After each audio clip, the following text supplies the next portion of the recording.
Advocate বিশ্বাসের নাম খারাপ হোক এরকম কিছু আমি কোনোদিনও চাইবো না। ও মিস্টার সম্বিত চৌধুরী, আমার মনে হয় না আপনি এতটাও নাইভ যে আপনি বুঝতে পারছেন না যে ব্লগাররা ভিডিওগুলো কেন করছে। আমি যদি এই ভিডিওগুলো না ডিলিট করাতাম না তাহলে এতক্ষণে সবার মোবাইলে মোবাইলে ঘুরতো ভিডিওগুলো। আর আপনি তো খুব রেসপন্সিবল একটা নেতা, যুব নেতা, মহান আদর্শবাদী নেতা, রেসপন্সিবিলিটি থাকা উচিত, কিন্তু তার ছিটে ফোটাও দেখতে পাচ্ছি না আপনার মধ্যে। অ্যাডভোকেট মিত্তির, আপনি এতক্ষণ ধরে এতগুলো অ্যালিগেশন আনলেন আমার উপরে, এত কথা শোনালেন, তার কারণ কি এটাই যে আপনার স্ত্রী আমার উকিল? না, এরকম অনেক হাজবেন্ড আমি দেখেছি যারা নিজের স্ত্রীকে অন্য পুরুষের সঙ্গে সহ্যই করতে পারে না। কথাটা বলতে বাধ্য হলাম আমি। আরো কিছু বলার আছে, ভালো করে শুনে নিন। আপনার স্ত্রী জোনাকি বিশ্বাস একজন রেসপন্সিবল অ্যাডভোকেট, যিনি অ্যাকচুয়ালি সত্যিটা বুঝে গেছেন আর সেটাকে এস্টাবলিশ করার জন্য লড়াই করছেন। উল্টো দিকে তো আপনার রেপুটেশন খুবই ভালো, আপনি তো সত্যির জন্য লড়াই করেন, তাই তো? কিন্তু ক্ষমা করবেন, আমার ক্ষেত্রে এক্সপিরিয়েন্সটা ঠিক সেরকমটা নয়। আমার কি মনে হয় জানেন, আপনার সম্পর্কে মানুষের ধারণা একটু বেশি ভালো। আমি কিন্তু সেটা এগ্রি করি না। চলি।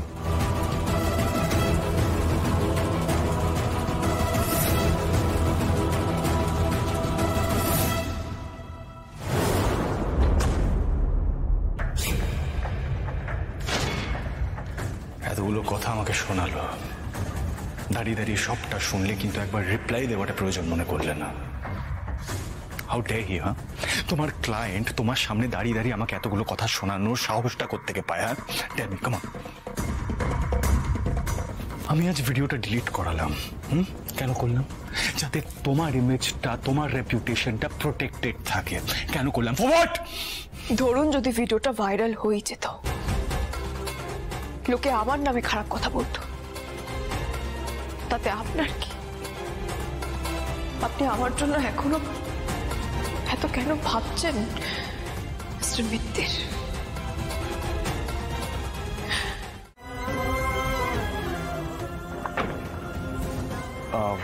মিসেস বিশ্বাস, আপনি এখানে একা দাঁড়িয়ে, ইজ এভরিথিং ওকে?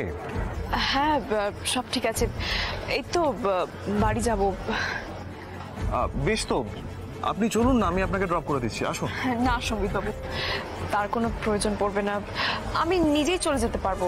না না, সেটা কি করে হয়? আপনি এইভাবে এখানে একা থাকবেন, আপনাকে ফেলে রেখে চলে যাব? আপনি আসুন, আপনাকে ড্রপ করে দিচ্ছি, আসুন। না সম্বিত বাবু, তার কোনো প্রয়োজন হবে না, আমি একা চলে যেতে পারবো, আপনি যান। মিসেস বিশ্বাস, আপনি আর আমি কি আমাদের নিজেদের কাছে পরিষ্কার নই? আপনার মনে যদি কোনো প্রশ্ন না থেকে থাকে তাহলে প্লিজ উঠুন, প্লিজ।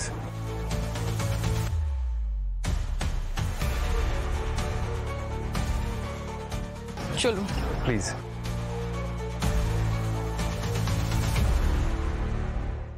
কি বলতো, তোদের মধ্যে ঝামেলা ঝঞ্ঝাট আর ভালো লাগছে না রে, আর একদম ভালো লাগছে না। আমি জোনাকির ভালোর জন্যই বলছি ধ্রুব, তুই এবারে একটু কড়া হ।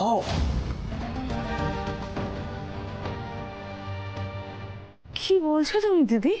আমি ঠিকই বলছি তাপতি, ঠিক বলছি আমি।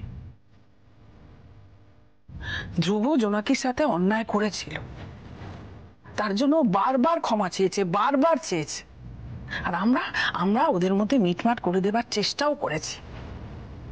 এবার জোনাকির উচিত ধ্রুবকে ক্ষমা করে দেবার। জামাই ষষ্ঠীতে যে কাণ্ডটা করলো সেটা কি ঠিক করলো তাপতে, বলতো?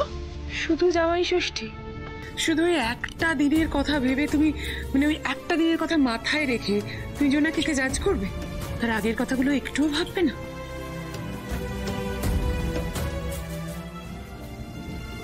মেয়েটাকে সেই রাতে বাড়ি থেকে বের করে দেওয়া হয়েছিল দিদি। সেই সময় যদি শ্যামসুন্দর বাবুর পাশে এসে না দাঁড়াতেন তাহলে মেয়েটার কি হতো ভেবে দেখেছো একবারও?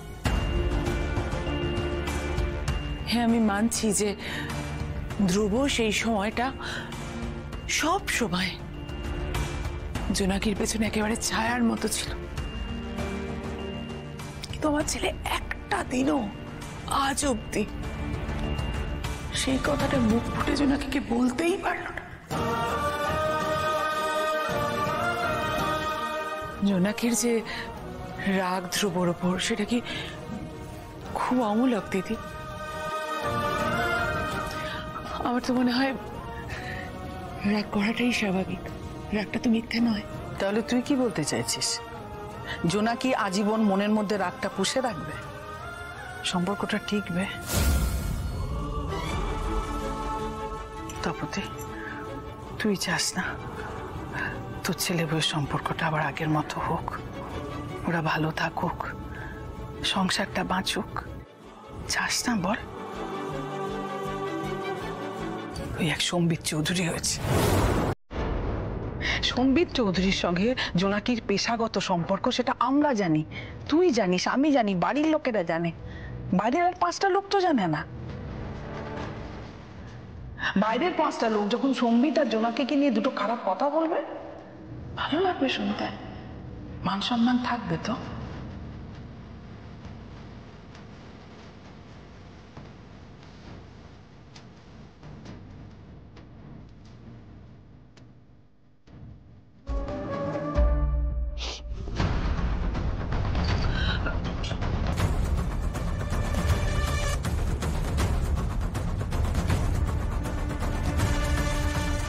কি করলে